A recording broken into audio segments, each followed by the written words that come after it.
welcome to the Serve Brew. I'm Tori Townley. Hope you have your coffee ready.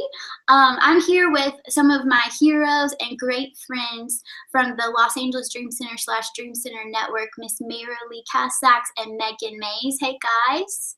Hi. Hey. I'm so glad to have you guys on this call today. I've been super looking forward to it. It's kind of funny because I've been dreaming of like who's next for the Serve Brew, and I've always wanted to get you guys on, and I kind of was so excited to get you guys on this call that I forgot to even plan like what are we going to talk about except we're just buddies. Like today, of course, I went through, I was like, we need to talk about this and highlight that, but I was just so excited just to have my friends on here, and I just super look up to you guys personally, and I know that you know, we're all super connected. Pastor Dino loves Pastor Matthew and Caroline Barnett, Pastor Tommy, and we just love your whole team so much, and thank you for taking time to be part of this call. Merrilee, I've known you for a couple years now just through the Dream Center Network and just the wonderful stuff that you're doing, and Megan, I just met you in the spring, but I love you already, and I love the story that you have in the work that you're doing. So thank you so much again. The Dream Center has definitely changed my life. I went there for the first time when I was 17 years old. It was 10 years ago this summer, which is crazy to think about. But it has completely changed my life. Like that trip, I remember I had like a 48 hours of just God really, really wrecking me and solidifying my calling, and that it to be about the hurting and the broken. And I just accredit that to the leadership and the heartbeat that you guys have, and of course a lot of other things, but that just was a big turning point in my life, so I honor that. And yeah, so today I just wanted to spotlight your voices and share your hearts with the world. We're gearing up for a lot of great things this summer, but I'm gonna let you guys kind of introduce yourselves, talk about your roles. I know you have multiple things that you do, and we'll just kind of jump in like that.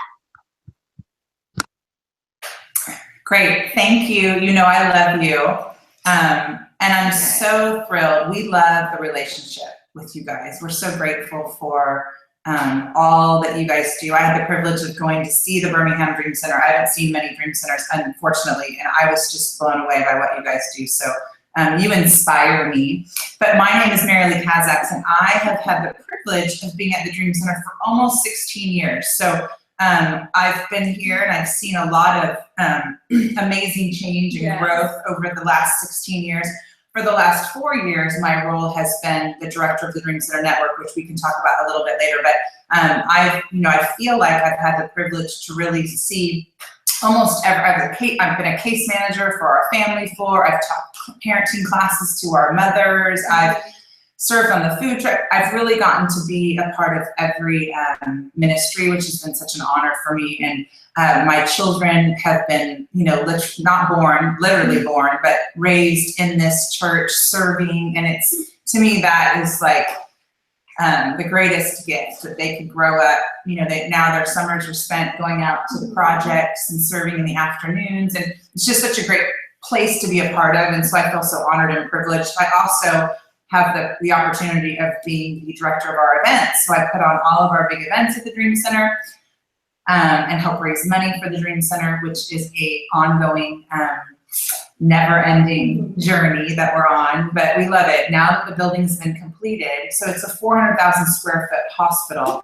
For a lot of people who've never been to the Dream Center, we house, just briefly, I'll tell a little bit about the Dream Center. We house 750 people that live here, and 750 people that make that up is comprised of, we're not a licensed medical facility, but we do bring men and women who are addicted to various life addicting issues. So we certainly get, you know, we have buses, and Tori's been on them, that go to Skid Row, so it wouldn't be unlikely that someone would come directly off of Skid Row into our men's discipleship program or our women's discipleship program. And for those people that come in, they're addicted, they've been on, you know, whatever they've been on the streets, they come in and there's like a 30-day orientation phase, kind of a blackout phase where they can hopefully detox. So we're not a licensed medical facility, but we can house about 120 men and about 60 women. So, and then we also have a leadership school, our Dream Center Leadership School, which is kind of a gap year for youth, kind of younger kids, maybe out of high school before college, and that's about 120. students that come to us, and then we've got a transitional family floor, so we house homeless families, and that's a journey that we've been on for the last 8 years, and that has probably about 25 families that live on our family floor, and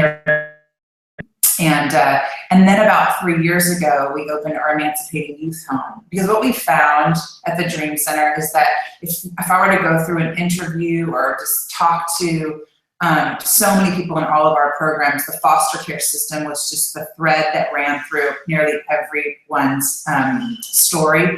And so we wanted to figure out how we could partner with the Department of Child and Family Services and where we could, because we just really believe as a church, Pastor Matthew, Pastor Caroline, that it's not the government's job to fix those things. It really is the church. It's our job as the body of Christ. And so we realized that there's over 200 children in the Department of Child and Family Services that are separated every year from their families due to poverty. And it's not because of neglect in the sense of abuse or drugs or alcohol, it's simply because of poverty. So we've partnered with the Department of Child and Family Services, and we can go in and kind of meet the laundry list of things that need to be done in order to keep those kids together.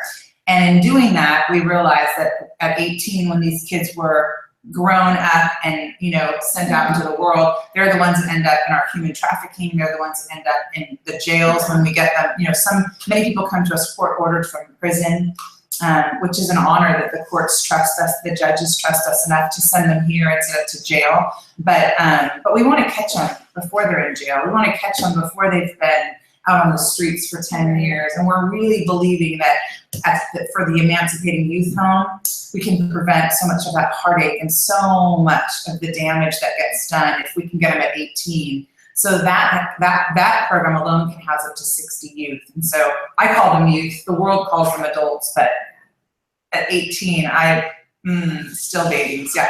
So, and then we have our short-term missions, of course, which, you know, you've been a part of, but we love when people come and spend time with us, and that's really who helps fuel what we do on a daily basis, so that we can go out into the community, we can feed people, we can clothe them, we can, of course, house them. We realized early on that it wasn't enough for us to just feed them and clothe them. We really needed a place to get them out of their environment. So yeah, 750 people. It's a nonstop 24/7 ministry, and it's crazy and it's inconvenient and it's, you know, messy, but it's really we really feel like it's God's commission to go and do. So we love it. We love the craziness of it. Megan had the opportunity to work on our human trafficking for many years, and she went through our DCLS. I won't steal her thunder. I'll let her introduce herself, but she can speak to those departments much more directly than I can. But we opened a veterans home not long ago as well. And so I love our veterans, and we just had this beautiful flag raising ceremony, and they were a part of it. It was just wonderful to see them. Yeah, it was so beautiful. And the LAPD came and had a flyover organized for us. It's just, it's amazing to see the community partnering with us, and of course with the police, but that has been remarkable to see these men, and we're hoping to open one for women. Currently it's just for men. But what we've really found is we're just helping resource them. We're connecting them to the resources that are already there. We're giving them a safe place to live, to eat, to sleep, a roof over their head, and then helping to it's like someone helping you fill out the application for medical insurance or something awful, right? It's something you might not tackle on your own, but if someone's gonna walk you through those steps, so that's a lot of what we're doing with those veterans. And obviously there's, you know, other things that go along with it. We have a full-time psychiatrist that works with us and psychologists. So there's lots of other levels, but so those are some of the main programs at the Dream Center that comprise the 750 people that make up the Dream Center. Yeah. So I'll let Megan. Yeah. My name is Megan Mays, and I have been at the Dream Center for 4 years now. I came here through the Dream Center Leadership School. I did our first year, and I was able to serve with the Family Transitional Housing Program, which houses the homeless families. And then my second year, I came back for the first years, and also I was able to serve with the Human Trafficking Ministry. And after my second year, I was able to come on staff with the Human Trafficking Unit. And I helped manage and run the emergency shelter that we have here. And just a few months ago, I was able to move departments, and now I'm a part of the DC network and events, and I get to help Merrilee manage the network and put on the events, and it's so great to just be able to like build relationships with the network members and hear what even Highlands and Birmingham Dream Center, what they're doing. It's amazing to see like how it's spread in the world. Right. I love it, love it, love it. I love everything that you guys are doing. I love to hear just like, I was actually going to ask you guys to explain what is the Dream Center for people who haven't heard. So Merrilee, that was great that you kind of snapshotted everything. And I think about the stories that Pastor Matthew talks about from the very beginning and how God was working so hard in his heart just to show him the people, and it was so simple, like find a need and fill it, you guys always say, and how it has grown exponentially from simple ideas, like Pastor Caroline talking about how she saw hungry children eating that raw zucchini that day, like that's stuck in my head, and how it's grown exponentially from that because you guys have opened the doors for people to dream and build upon it and continue to just have more dimensions added and added to where it can be, it's like its own little city there. It's amazing. And now it's just changing the world. And even the stuff that you did, Megan, on the anti-trafficking floor, it was cool. My last trip there, we did Adopt a Block on a Saturday, and our leader was a graduate from the anti-trafficking floor. And I was just like, this is insane. Like, this girl was rescued through the Dream Center and has discovered her whole entire calling and is now helping lead and change my life back in return. And so what you guys are doing is just such a beautiful thing that I think all of the church with the capital C can learn from, how to just find God's heartbeat and let him do the leading and building it out. And yeah, it's going to look crazy and it's beautiful. We love chaos because it looks like Jesus. So all of that being said, I was going to ask you guys like to highlight, and you may have already kind of done this, but what is some of your favorite things about the Dream Center before we kind of go into the network and stuff? I have like a list of why is the LA Dream Center so beautiful of my own, but I was going to let you guys just, what is your favorite couple things? Just give me a few. For me, my favorite thing about the Dream Center is just how simple it is. It's about just going out and loving on people and helping them find that relationship with God, and through like your actions and you just being like Jesus's hands and feet, and just the model and the leadership that I've been shown personally has changed my way of serving and doing outreach and even just living my life, because it's just about loving people. And I think that's my number one favorite thing about the Dream Center is, and then the grace. There's so much grace, and it's okay to fail. I think just like growing up in the atmosphere that I grew up, it was very performance-based. And coming to the Dream Center, I really learned that like I didn't have to live a performance-based life, that I could live a grace-filled life, and that I was going to make mistakes and I didn't have to be perfect. And these people were here to champion me and help me find my gifts and grow them. And I think that has just been like a huge lifesaver for me. And in turn, I've been able to show that to the people that I've been able to pour into through like the Family Floor, through helping with the Dream Center Leadership School. And it's just every day I'm reminded of that grace, and it's a beautiful thing. Yeah. I love that. For me, I think that the fuel that just fires me every day is seeing the lives restored. The stories that you hear when they come in, and I used to think that they were making them up because they were just so awful. Yeah. And their story and their testimony, it would get worse. And I thought, how could it get worse? And then it would get worse. And then the layer would get, and so, but then to see them a year later and to hear it's just what God can do. It blows me away how he restores lives. But what I've seen is when these men and women, and unfortunately they've probably hit their rock bottom, but when they surrender and just say, I can't do it, and God meets them. I could cry talking, because to me it's the most beautiful picture of Jesus. And And they're so humble, and they serve, and they work so hard, and they're so willing to look at the ugly areas of their life that we all have.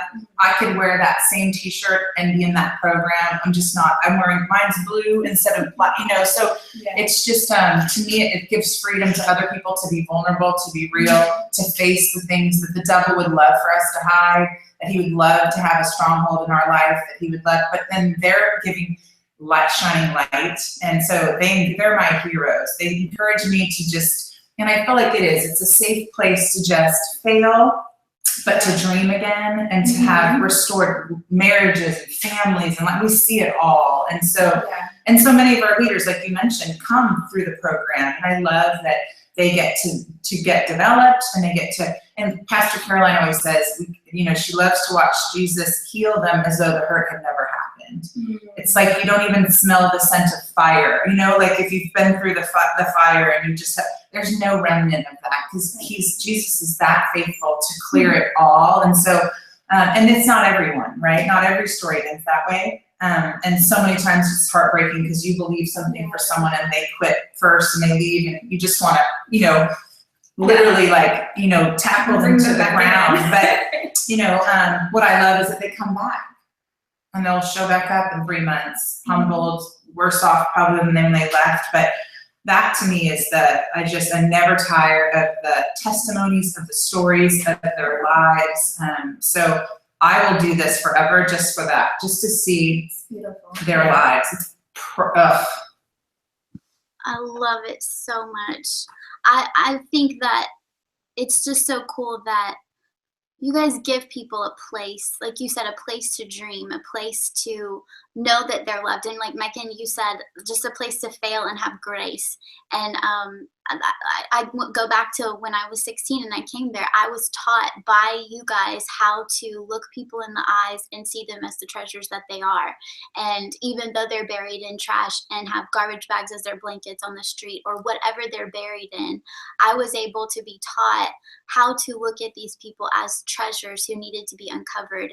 And that has changed not only my life, but I think hundreds of other leaders, if not thousands, across the world, and just lives exponentially. And that culture that you guys have built, I love that you guys have both been hands-on through the process, and now you're doing this Dream Center network. So it's not just like you're coming in to coach people, but it's like, no, I have walked this journey alongside people.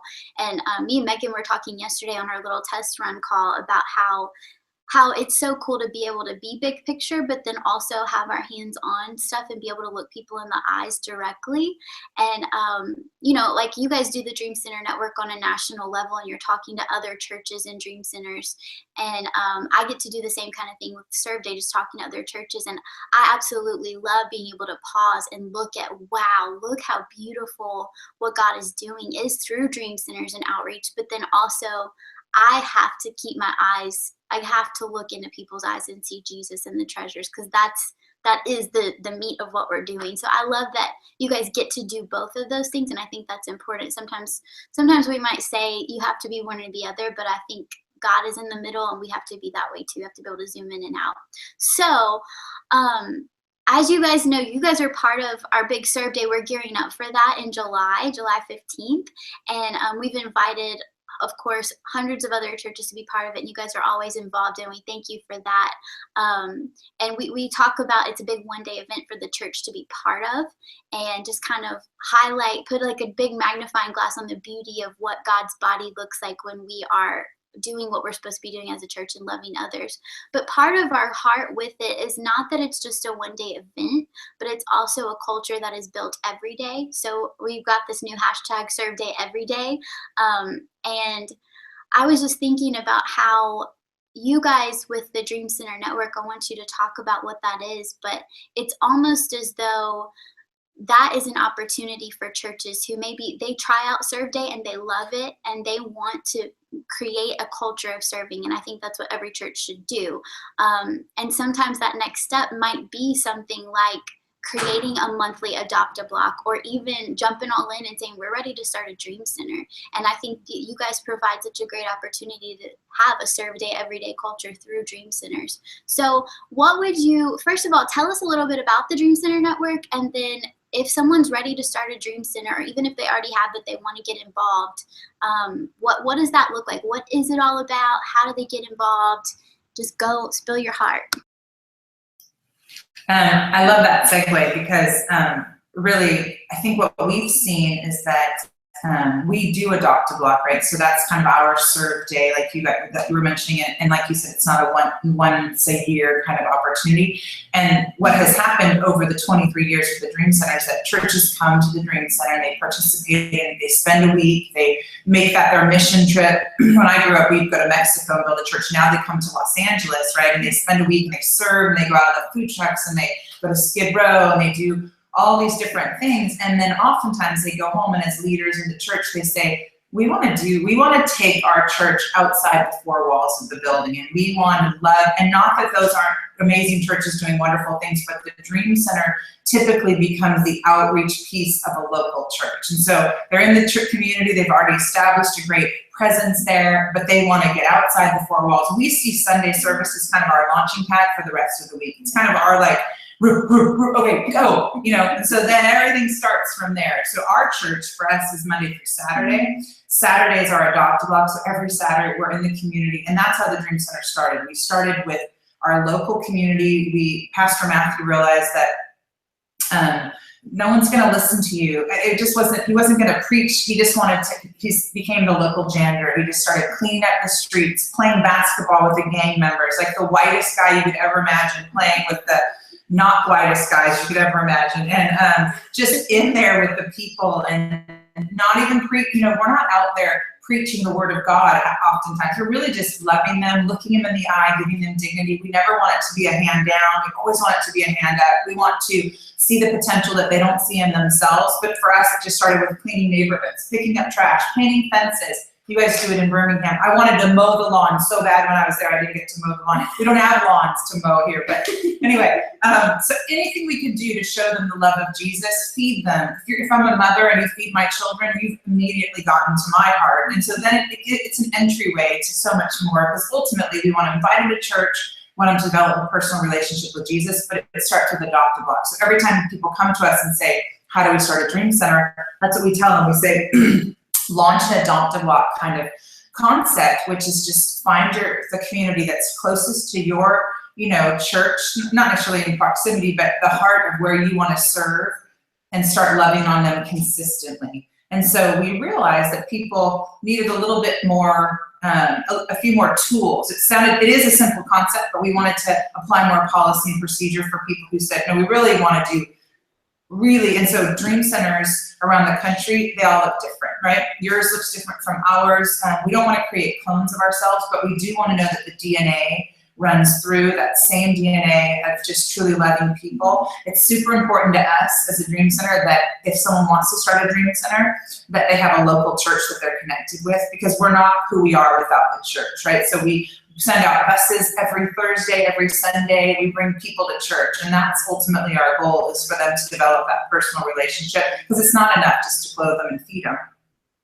It's not going to change the trajectory of their life. It's not going to give them the salvation that they're, so but the network was really designed to help provide the tools, the resources, and also the relationship. We've seen so many great relationships because everyone was kind of doing their own thing independently, and which is great. Inspired by Pastor Tommy and Pastor Matthew, or here at this place, but we've really seen a wonderful family develop where we can collaborate together, we can bounce ideas. We get so many great ideas from other Dream Centers. It's not about us inspiring, and it really inspires Pastor Matthew on those days where he's like, I'm off to another wherever. The man travels 42 weeks out of the year, but he loves hearing the stories of other Dream Centers and what they're doing, and it's remarkable, because never did he envision that this would become, who knew there would be 100+ Dream Centers around the world? It was never started that way. And so Megan and I get the privilege of trying to kind of come alongside people and say, here's just how we do it. You can tweak it however you want, but this is what, and I think oftentimes we can tell you what doesn't work, because we've made all the mistakes we've made. And so learn from our mistakes, because they're not worth repeating. I can promise you that. And but we're just, so we want to build relationship and we want to connect, and then of course resource. So if we can provide, we try to do as many manuals for people of our different programs so that administratively you don't have to draft up something that we've spent, you know, time doing. Our discipleship program, I think, is one of those manuals that is a tremendous resource because we've run this program now for 18 years. And so to be able to walk in our intake forms and the applications and the curriculum that we use. And again, it's not hard and fast or have to follow it to the T, but it's a great starting point and launching point because typically the people who are wanting to start a Dream Center, they want to be out with the people, right? They want to serve and be hands-on, not necessarily behind the desk drafting. Certainly is that administrative piece that has been helpful as well. But that's really the heart behind the network was, and it's only been 4 years, so it's very funny to come into a 23-year journey for like 19 years into it and say, oh, now we're going to organize everything. So it's been a little like, oh, you know, so, but we learn all the time. We're always looking to make it better, how we can help and connect. We meet monthly with teleconferences so that we can try to connect. I've found that sometimes it's more relevant for smaller Dream Centers for starting up at a similar level of development to connect. They feel more relevant than necessarily looking at us. And so we've seen a lot of great relationships bridged through those teleconferences, meeting with our directors, going deeper in certain areas that a manual just wouldn't cover, or, you know, being able to just be more intentional in our relationships. I think that's what we've really tried to do. Yeah, and it's definitely, because I'm working on the Serve Day thing, but I'm also local in the Birmingham Dream Center, and just the stuff that we've learned from you guys, from the manuals to the relational aspect, it's like I can testify that it is such a great resource to have.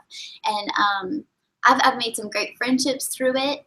I even had a guy from, I don't even honestly remember the name of his Dream Center. He's somewhere in Virginia, and he's like, yeah, we got your contact info from Dream Center Network. I have this resource I want to share with you. It's a connection for job opportunities in Birmingham. Enjoy. I was like, that is just so cool that, I don't know, we're just able to do stuff. And then the Yeah Nice, you guys had that connection with the beanie vendor, and we got like 1,400 beanies donated to us, and we're loving on people on the streets, and we're like 2 years later, and still every winter we're giving out these beanies, and it's so cool. The whole community's clothed in them. But it's just like, that's the kind of stuff that I love. Like, yes, we have the knowledge from you, and we get to be inspired, and we have access to the relationships, not just you guys, which is so great, but to each other. And so I can just testify that it is an absolutely beautiful thing.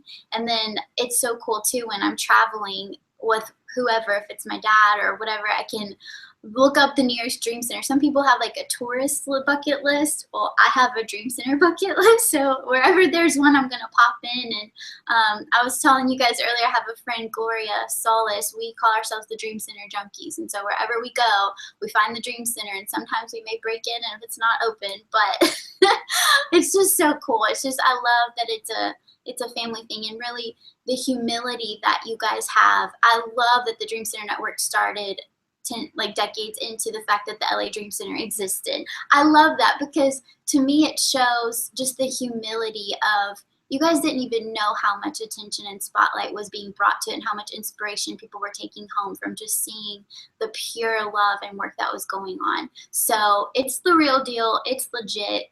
And I just think that anybody would do good to be part of something like this. So I wanted to ask this, at what point, say we have a church who wants to get their outreach going, they're maybe ready to launch an Adopt a Block, at what point do they join the network, call themselves a Dream Center? What does the process look like for actually making this thing official? I'll let Megan answer that, so I don't talk the whole time. I mean, I think it's different for every church and outreach and where they're at with the process. I mean, we've had Dream Centers that have already been established that have come in and say, hey, we heard that you have a network and we want to become a part of it. Yeah, there's certainly no size. Like, yeah. It's not a requirement. You'd be certainly a certain size or, a denomination. Mm-hmm. Sometimes we get that. I mean, some denominations, but that's not our part.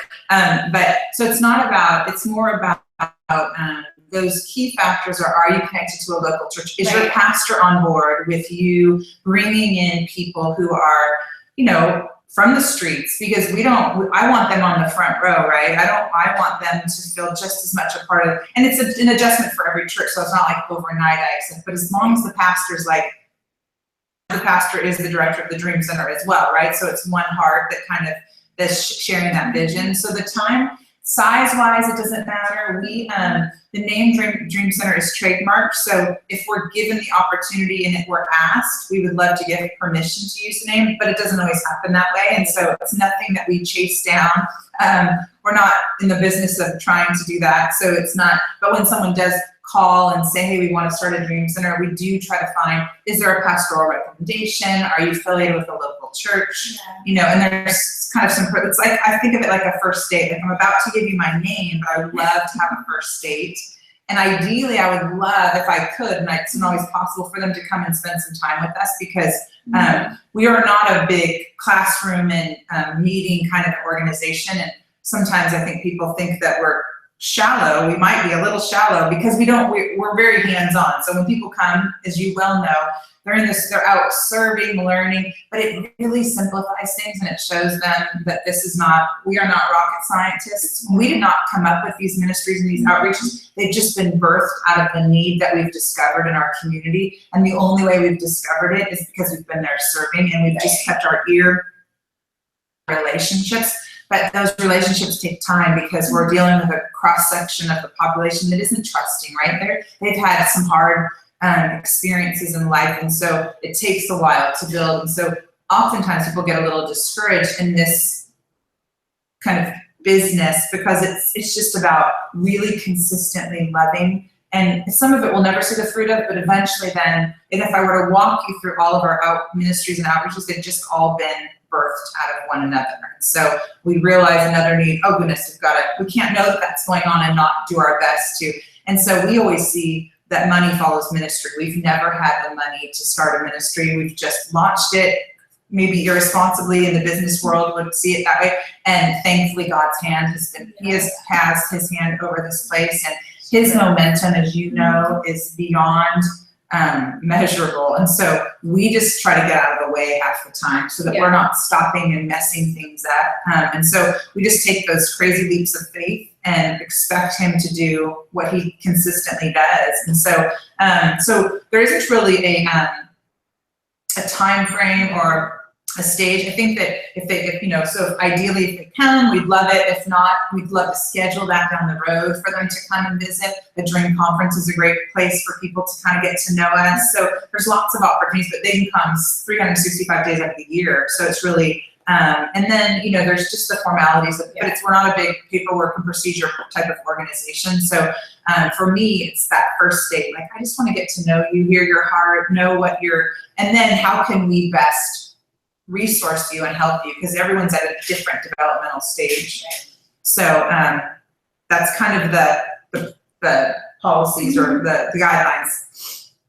Okay, I love it. I love how simple it is, and I love how organic it is. You guys are just natural about it, and everything is driven by relationship. So recapping, I'm kind of understanding that we want you connected to a local church. So most of the people who are viewing are probably a church or something like that. And then just gear up to have an adoptive block. That is the one thing that you guys ask to be qualified as an official Dream Center's adoptive block, which, having talked with you guys for a while, I understand like adoptive block doesn't necessarily have to be going knocking on doors at a neighborhood, which is great and that's beautiful, but it could mean you're going consistently to just the same group of people. It could be visiting a nursing home, basically. Okay, awesome. So that's simple. That's something that anybody can do. And really, I was talking again with Megan yesterday about how, like, Church of the Highlands, we're very big on small groups. So everything boils back down to small groups. And with you guys, everything boils down to Adopt-A-Block, which basically is the same thing. It's a consistent relationship building thing, and that goes back to Jesus's heart is making disciples. And so it's very simple. Anybody can do it. And even I remember last year on the Serve Brew with Pastor Matthew and Caroline, I asked the question of, do you have to have a building to be a Dream Center? And the long-term answer is yes. Like, we want a place for people to be able to come and find hope and be able to just take refuge. But there is a process to that. So you guys have allowed us, for Highlands, we're starting little dream centers in different cities that we have campuses in, but we don't always go into it having a building in mind, and we don't always know exactly what we want the dream center to look like or how it's going to form. So our first step right now is to have a truck that has a pop-down stage, and we load all of our outreach supplies on it, and we are committing to consistently serve the community, but it's going to still take its shape, and that allows it to be simplified to where it can be, let's just give out food until it's built upon. And so I love that you guys have allowed it to the Dream Center is going to take its shape. You just commit to the consistency, commit to Jesus, and I think that just makes it super simple. And definitely, if, like Merrilee said, if you're watching this and you have not been to the Los Angeles Dream Center, even if you're not planning on starting your own Dream Center, go. It will change everything about your perspective of life, I promise.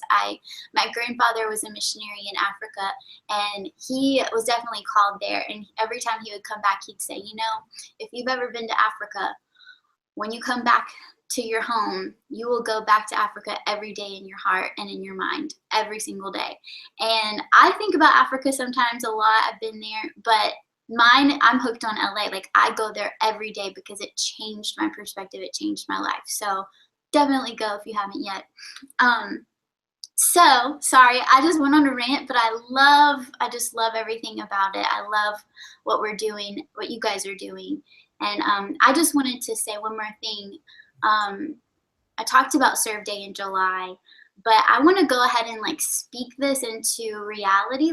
I am believing that Serve Day, like I said, is not going to just be an event, but through it, pastors and leaders, their hearts are going to be spoken to, and they're going to come out of it ready to take that step to plant a dream center. Love it. I love it. I'm just calling that out, and you guys are going to have a lot of people contacting you in Jesus' name. I just believe it, and it's going to happen. So thank you for giving that platform for dreams like that to come true. Is there anything else that, as far as the Dream Center Network goes, benefits of it? I know relationships and the conference calls. What does it cost? Any other details that people would need to know if they're ready to take that jump? Yes, absolutely. Made me think too, when you talked about Adopt a Block, that just took me back, that we always tell people, because you said in nursing, that it could be wherever you have favor in your community. Start where you have favor. I remember going to Birmingham and being blown away. You said to me, or Pastor Dennis, I believe, actually said it. He said, there's not a homeless person who can't get 3 meals a day. He said, we don't have a food problem. For us, food is such a huge need, right? And we can't. And so you partner with other food banks, because you're not opening a food pantry because you don't need to open food pantries, right? You partner with the men's recovery home, so therefore you don't have your own recovery home. And so every Dream Center would look differently based on partnerships in the community, and we love to see that because we really believe there's enough toys in the sandbox for us all to play together. And sometimes it's challenging, right? And as Christians, sometimes it becomes very territorial. So it's not meant to be, and certainly I don't see that often, but where you find favor, you could start there as a dream center. You can start where there's a trigger. Pastor Caroline wrote a book, and Willing to Walk on Water, and that's where she talks about, in your heart, what's happening, and you cannot sleep knowing that, then that's where you start. So we can't tell someone where to start. The Holy Spirit can definitely do that job much better than we can. But if you've got favor, I remember in the school systems with you guys, that was a huge favor, and so tutoring and after school programs,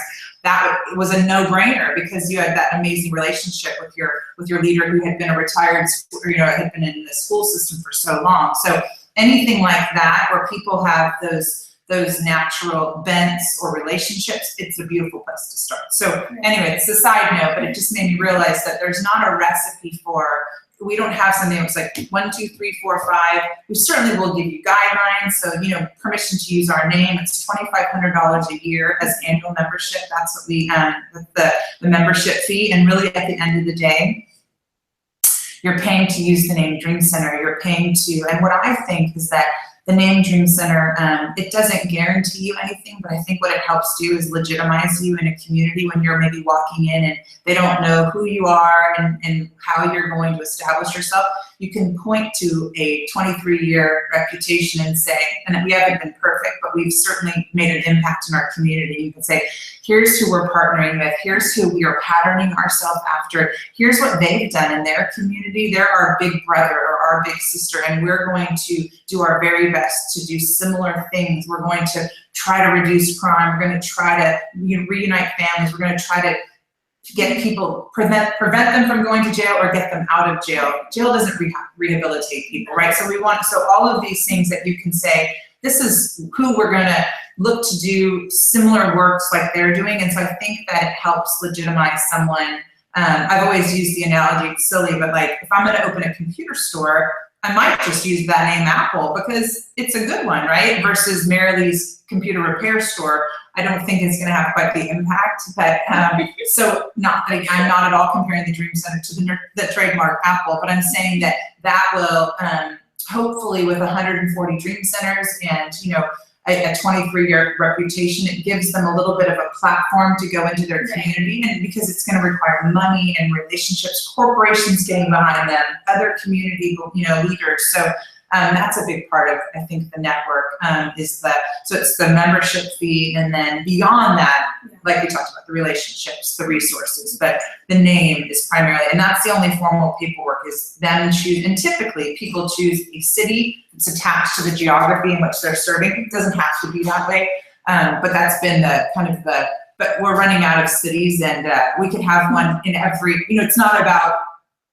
there could be 5 more in Los Angeles. We can't do enough here, right? There's too much work for us. So it's not about geography.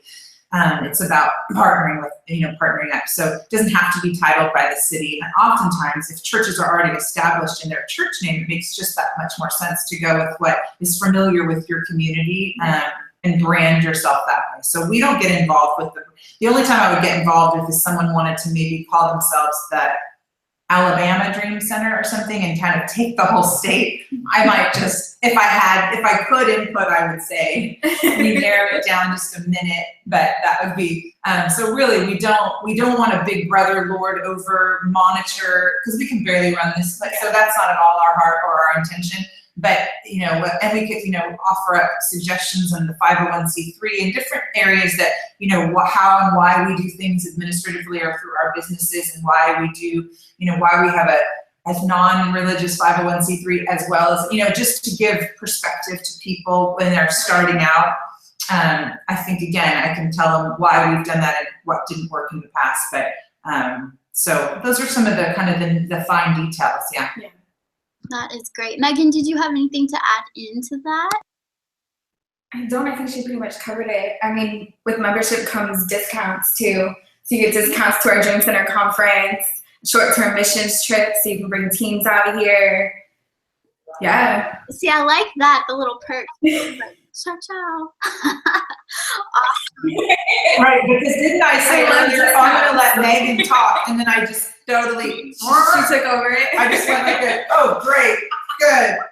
It's just ridiculous. I love y'all so much, I really do. She's so patient, and this is the grace. We're just practicing the grace. And patience. She's like, yes, it's true. I love y'all together. Best ever. I have been taking like so many little notes that I'm like, I want to go back and highlight that you said this or that, because you're just giving so much good stuff. But one thing that I have written down is I love that you're allowing people to figure out the code. Like Pastor Dino did a call with my dad yesterday about outreach and local love in your city. And one of the main things that they said is every community has a code. And like, yes, there's some basic needs that all of humanity has that are universal, but there's also a different recipe and mix to responding. And so that's why the Dream Center Network is so cool, because it's conversational and it's like, okay, well, let us help you figure this out. Let us help you with this and that. And so I think it's just a beautiful thing that y'all are doing. And I also I love the fact that you guys take a risk in how you do ministry. And I'm trying to word it correctly, but I think sometimes there's a lot of pressure to, if you're going to start a church, there's a lot of pressure to make sure that it is up to par and that it's successful and that the doors are able to stay open. And the heart of it is for people. But I just think it's so refreshing how it's the way Jesus would do it, but it's almost upside down from a normal business plan or whatever, in that we're going after the people who cannot pay us back, who cannot return anything. We are giving our 100% effort into this. And church is, like you said, Monday through Saturday, and Sunday is just the celebration and the rally day to go back out. And I just want to challenge anybody who is in ministry, like, put your focus on the ones that are the least of these. We're all the least of these in our own way, but just allow God to flip the world upside down like he does, and put that. And I love that Pastor Matthew and Carolyn and all of you guys you take that risk and you trust God to take care of the funding and take care of everything else. And look at it. It is world renowned, and there's so many people following in those footsteps. So beautiful, beautiful, beautiful. If you guys have anything to add, you're welcome to. But I wanted to ask, are there any like cool highlight stories from the Dream Center Network in the past few years since it's launched, like that you're just like, wow, that is why we started the network, because blank? No, there are. I mean, because when we first started, I wouldn't say I was skeptical, but people come and it's a contagious feeling being here. I think it's, and so sometimes I would meet someone and they'd be like, we're going to start a Dream Center. And I'd be like, okay, and I didn't mean for it to sound, and I wouldn't say it to them, but what I'm blown away by is about 2 years ago, that I'll use there's many I could use, but the Grand Rapids Dream Center, I met with, they're amazing, right? And I was in a different location. I'll never forget, because Greg, the director, he used to be, he did that ministry where they break the bricks and they do it's like a power team, yeah, where they do, it's like for kids and they do all this, and it's evangelism, right? So he's a big, we sat in my office and his wife, she's beautiful, they were there, and I mean, tears just streaming down his face, talking about his desire to change his community. And his wife's just sitting there, she's like, he's always the crier. He's just this big buff, and they went home and they just started loving their community. I mean, because not to oversimplify, I said, just adopt a block. And they just went home, but they've been so faithful and they've been so consistent, and they've seen God has brought them amazing business people that retired. One of their best administrative, really just visionaries, is she had come from a high-powered position in the business world, and she now works full-time with them. And that's what Pastor Matthew always says, if you go after the people that no one wants, God will bring you the people that everyone wants. And so they have built this amazing team in a really short period of time. They're close to looking at a build. I mean, there's just the momentum. I remember him calling, someone give us a food truck. And I'm like, and I know he was surprised, but he wasn't like, because we see that we have the privilege to see those stories, hear those stories all the time. So I'm always smiling like, well, of course you got a food truck, because Jesus, he wants us doing this work so much more than we want to do it. And so he does, he brings us these provisions that are not of this world. And so it doesn't mean it won't be hard. And I'm not Pollyanna to say it doesn't require sacrifice and work, but it's been so fun to watch their journey and have them come to conference last year, the year before, and just get renewed to go back out, because it's difficult, right? This is not an easy type of work. It's not, it's thankless oftentimes. You don't see the fruit. Pastor Matthew says that. He says, we're going to be a bridge in the community. But if you're going to be a bridge, you're going to get walked on. And so it's just the way it goes, right? That's not a foreign statement for anyone, but it's discouraging sometimes.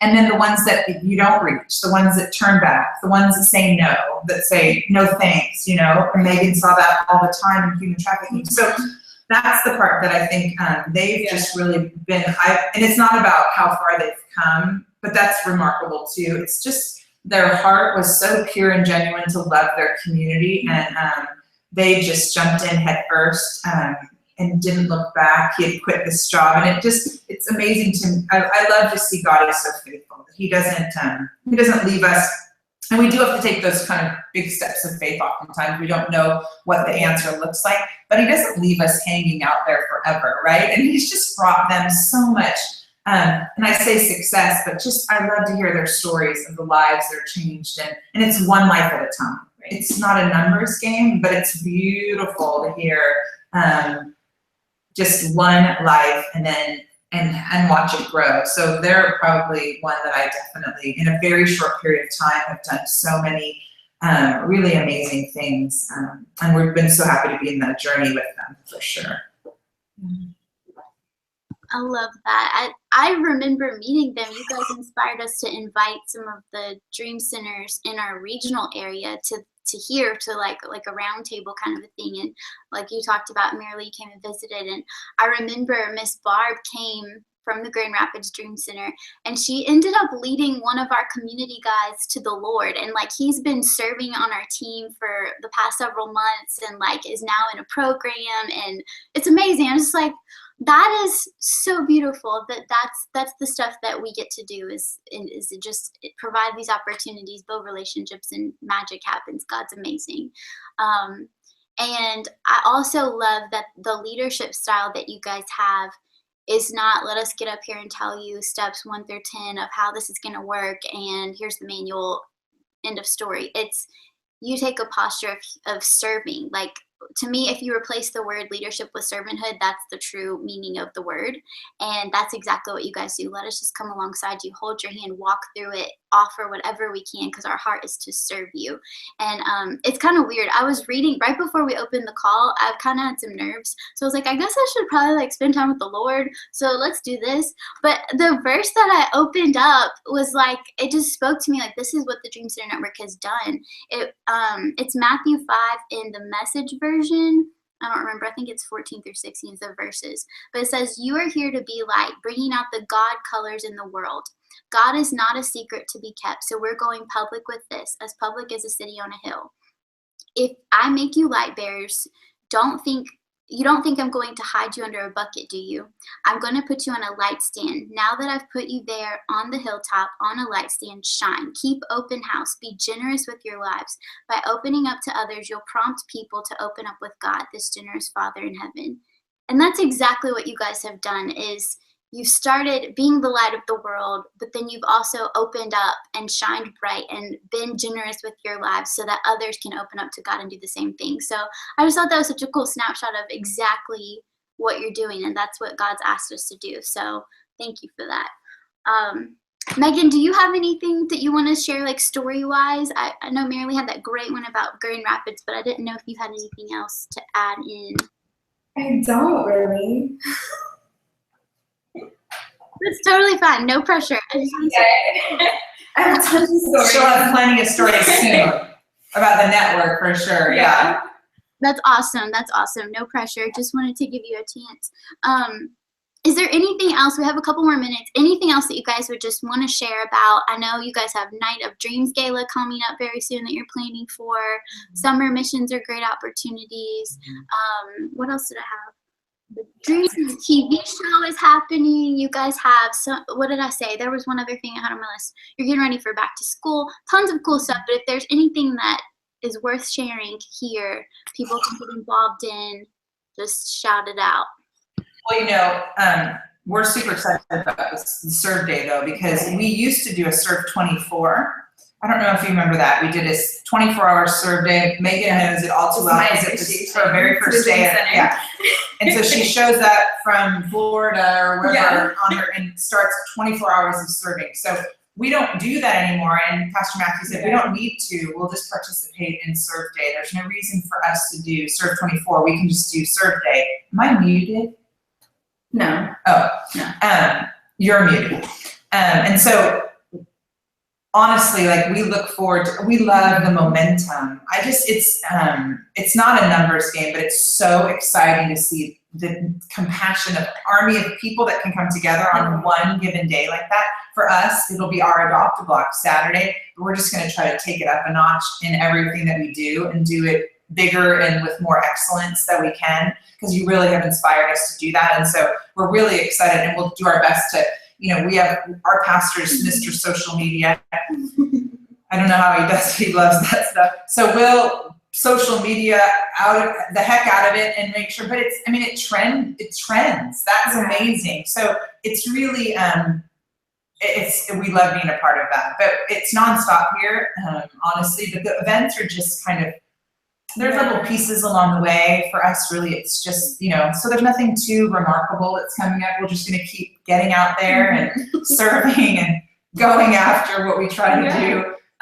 Feeding people. I sound like I'm so old, but I am. Like, I pull up and I just love to see the line of people lined up for food and the line of people, and it just doesn't get, and I recognize them all because they're here every single week and they've been here for 15 years, and it's just so, yeah, I love it. And I love driving through the community and I see our trucks and, and I've committed to her because sometimes, like you said, I get so caught up and I'm going back on outreach. I've got to be able to be out there because I don't want to sit behind a desk and talk about something that we do if I'm not doing it. And so I'm really committed to being able to be much more hands-on in between the other things. But because that's what brought me here. That's what drew us here 16 years ago was this concept of a 24-hour church. And I didn't want to just come to Sunday and just participate. I really wanted somewhere, and I worked for Johnson & Johnson at the time, and I would just jump off on my lunch hour and hop on the food truck with Pastor Caroline and I would serve for a couple of hours. It was just enough to get me fed, because I wanted to quit my job and, become, whatever, but that wasn't my call at the time.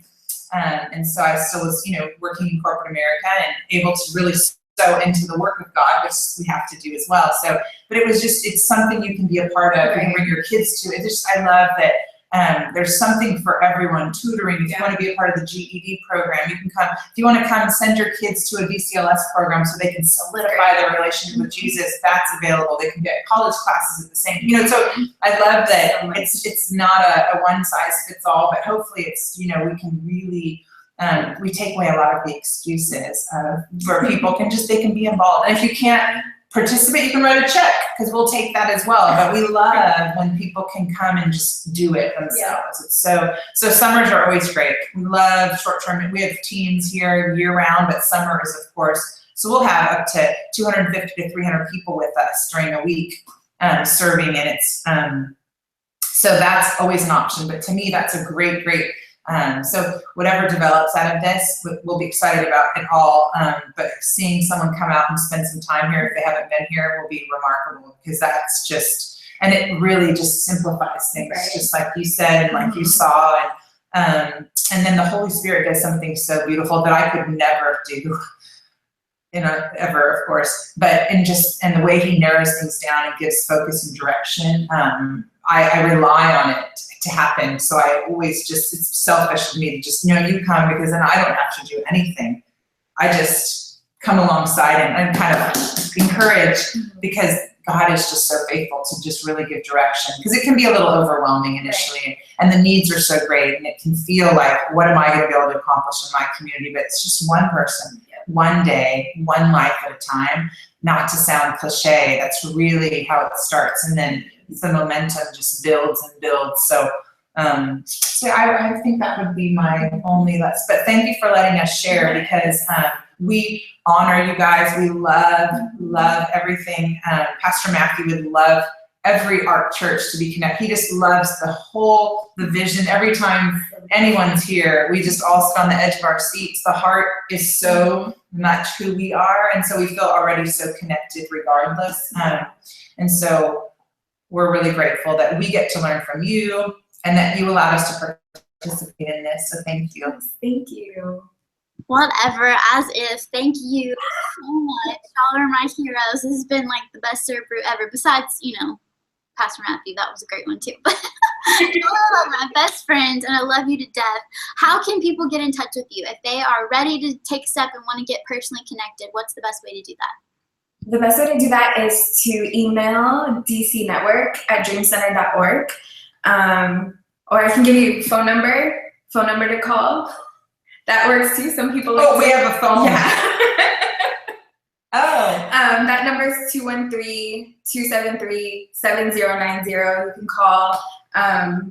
Yeah, just shoot us an email. We also, the Adopt a Block manual, the program guide, we provide that as a free resource. We'd love to send that out. So if that's something that you're interested in, please reach out to us and we would love to provide that for you. Yeah. Awesome. Megan's all about the freebies. She's like, don't forget to get discounts. All about the discounts. She really is. She gets these packages in the mail. I'm like, where did that come from? Oh, it's this free thing I'm a part of. And I'm like, oh, well, gosh. But yes, the Adopt a Block manual is fantastic. I mean, it's not rocket science. We're happy to send that to anyone. They can download it, print it out, share it with their church, do it, see how you think, how it feels. Awesome. That's great, because that's how you get started. Number one thing, Adopt a Block. So that's all you need. So wonderful. Thank you, ladies, so very much. Is it okay? Can we pray before we close out? Yeah? Okay, I'm going to pray. God, I thank you so much for just this time together with Merrilee and Megan, God, and I thank you for their beautiful hearts and that you've allowed us just to come together and share this conversation. I thank you for the Dream Center and how much it is just being a catalyst to help heaven get bigger, that there are so many treasures that have been uncovered because of just the faithfulness and the obedience and the servanthood that these guys have displayed. I pray just for the future of the people whose hearts are being stirred to do something like this. God, I pray that you will just wreck our faith, God. You'll burst any bubbles, and that we'll be able to just see the way that you see people the way that you see, break our hearts for what breaks yours, and give us just the faith to be able to take the next step to do what you've called us to do. I just pray over this summer and all the crazy, beautiful things that are going to happen, and thank you for choosing us to do what we get to do every day. Yes. Amen. Amen. All right, lovelies. Thank y'all so much. We'll see you. Love you, girl. Thank you. Bye.